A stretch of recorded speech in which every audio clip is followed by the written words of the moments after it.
അമേരിക്കയുമായുള്ള നിർണായക സമാധാന ചർച്ചകളിൽ നിന്ന് ഇറാൻ നാടകീയമായി പിന്മാറുന്നു. മധ്യസ്ഥനായ പാകിസ്ഥാനെ പോലും അമ്പരപ്പിച്ചുകൊണ്ട് ഇസ്ലാമാബാദിലേക്ക് ഇനി തങ്ങളുടെ പ്രതിനിധികളെ അയക്കില്ല എന്ന് ഇറാൻ വ്യക്തമാക്കിയിരിക്കുകയാണ്. നിലവിലെ വെടിനിർത്തൽ കരാർ അവസാനിക്കാൻ വെറും 48 മണിക്കൂർ മാത്രം ബാക്കി നിൽക്കെയാണ് ഈ അപ്രതീക്ഷിത നീക്കം.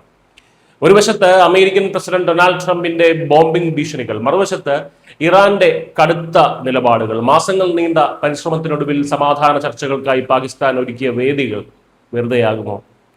കാര്യങ്ങൾ അക്ഷരാർത്ഥത്തിൽ മാറിമറിയുകയാണ്.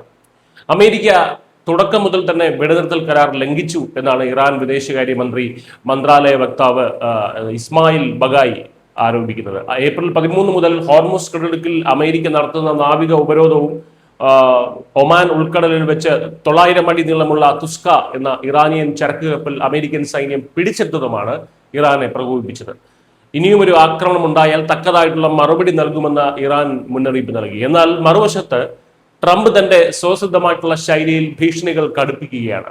ഇറാൻ തങ്ങൾ നൽകുന്ന ഒത്തുതീർപ്പ് വ്യവസ്ഥകൾക്ക് തയ്യാറായില്ലെങ്കിൽ അവരുടെ ഓരോ പവർ പ്ലാന്റുകളും പാലങ്ങളും തകർക്കുമെന്നാണ് ട്രൂത്ത് സോഷ്യൽ പ്ലാറ്റ്ഫോമിലൂടെ ട്രംപ് ഭീഷണിപ്പെടുത്തിയത്. അമേരിക്കൻ നാവികസേന ഇറാനിയൻ കപ്പലിന്റെ എഞ്ചിൻ റൂം തകർത്തുവെന്നും കപ്പൽ ഇപ്പോൾ അമേരിക്കയുടെ നിയന്ത്രണത്തിലാണെന്നും ട്രംപ് അവകാശപ്പെട്ടു. ഇതിനെ കടൽക്കൊള്ള എന്നാണ് ഇറാൻ വിശേഷിപ്പിച്ചത്. ഏപ്രിൽ 11 ഇസ്ലാമാബാദിൽ നടന്ന ആദ്യവട്ട ചർച്ചകൾക്ക് ശേഷം രണ്ടാം വട്ട ചർച്ചകൾക്കായി വൻ തയ്യാറെടുപ്പുകളായിരുന്നു പാകിസ്ഥാൻ നടത്തിയിരുന്നത്. ഇസ്ലാമാബാദിലെ മാരിയറ്റ്, സെറീന തുടങ്ങിയ 5 നക്ഷത്ര ഹോട്ടലുകൾ അതിഥികളോട് ഒഴിയാൻ ആവശ്യപ്പെട്ടു. നയതന്ത്ര കാര്യാലയങ്ങൾ ഉൾപ്പെടുന്ന തലസ്ഥാനത്ത് റെഡ് സോൺ പൂർണ്ണമായും അടച്ചുപൂട്ടി. ആയിരക്കണക്കിന് പോലീസുകാരെയാണ് സുരക്ഷയ്ക്കായി വിന്യസിച്ചത്. ഒന്നിലധികം ദിവസങ്ങൾ നീളുന്ന ചർച്ചകളിലൂടെ ഒരു ധാരണാപത്രം ഒപ്പുവയ്ക്കാനും അതുവഴി വെടിനിർത്തൽ 60 ദിവസത്തേക്ക് കൂടി നീട്ടാനുമായിരുന്നു പാകിസ്ഥാന്റെ പദ്ധതി. അമേരിക്കൻ വൈസ് പ്രസിഡന്റ് JD വാൻസിന്റെ യാത്ര സുരക്ഷാ കാരണങ്ങളാൽ അനിശ്ചിതത്വത്തിലാണെങ്കിലും ട്രംപിന്റെ മരുമകൻ ജാരഡ് കുഷ്നറും സ്റ്റീവ് വിറ്റ്കോഫും അടങ്ങുന്ന സംഘം പാകിസ്ഥാനിലേക്ക് തിരിക്കുമെന്നായിരുന്നു റിപ്പോർട്ടുകൾ.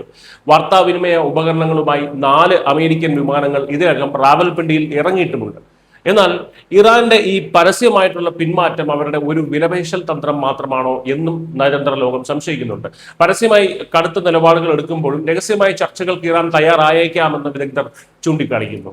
ആദ്യവട്ട ചർച്ചകളിൽ പങ്കെടുത്ത ഇറാനിയൻ പാർലമെന്റ് സ്പീക്കർ മുഹമ്മദ് ബഗാർ ഖാലിബാഫും വിദേശകാര്യമന്ത്രി അബ്ബാസ് അരാക്ചിയും അടങ്ങുന്ന സംഘം ചൊവ്വാഴ്ച പാകിസ്ഥാനിൽ എത്തിയേക്കുമെന്നും ചില സൂചനകളുണ്ട്. ഇസ്രയേൽ ലബനൻ വെടിനിർത്തൽ ഇപ്പോൾ നിലവിലുണ്ടെങ്കിലും തങ്ങളുടെ പ്രധാന സഖ്യകക്ഷിയായിട്ടുള്ള ഹിസ്ബുള്ളയെ അതിൽ ഉൾപ്പെടുത്താത്തത് ഇറാനെ അസംതൃപ്തരാക്കുന്നുണ്ട്. അതുപോലെ തന്നെ അമേരിക്കൻ പ്രതിനിധികൾ ഒരു സ്റ്റോപ്പ് വാച്ചുമായി വരുമ്പോൾ ഇറാനിയൻ പ്രതിനിധികൾ ഒരു കലണ്ടറുമായിട്ടാണ് വരുന്നത് എന്നാണ് ഒരു നയതന്ത്രജ്ഞൻ ഇതിനെ പരിഹസിച്ചത്. അതായത് അമേരിക്കയ്ക്ക് എല്ലാം വളരെ വേഗത്തിൽ നടക്കണം, എന്നാൽ ഇറാൻ ഒന്നിനും ധൃതി കാണിക്കുന്നുമില്ല എന്ന്. ചുരുക്കത്തിൽ ഇസ്ലാമാബാദിലെ ചർച്ചകൾ ഇപ്പോൾ പൂർണ്ണമായും തൃശങ്കൂലാണ് എന്ന് തന്നെ പറയേണ്ടി വരും. ഈ വട്ടവും ചർച്ചകൾ പരാജയപ്പെട്ടാൽ സമാധാന മധ്യസ്ഥൻ എന്ന നിലയിലുള്ള പാകിസ്ഥാന്റെ വിശ്വാസ്യതയിലേക്ക് അല്ലെങ്കിൽ ആ ഒരു വിശ്വാസ്യതയ്ക്ക് അത് വലിയ മങ്ങലേൽപ്പിക്കും. അമേരിക്കയും ഇറാനെയും വിശ്വസിപ്പിച്ച് ഒരു മേശയ്ക്ക് ചുറ്റും ഇരുത്തുക എന്നത് പാകിസ്ഥാനെ സംബന്ധിച്ച് അവരുടെ പരിധിക്കപ്പുറമുള്ള ഒരു വെല്ലുവിളിയായി മാറിയിരിക്കുകയാണ്. കാര്യങ്ങൾ സമാധാനത്തിലേക്കാണോ അതോ മറ്റൊരു വലിയ യുദ്ധത്തിലേക്കാണോ നീങ്ങുന്നത് എന്ന് വരും മണിക്കൂറുകളിൽ കണ്ടറിയാം. News desk Kerala.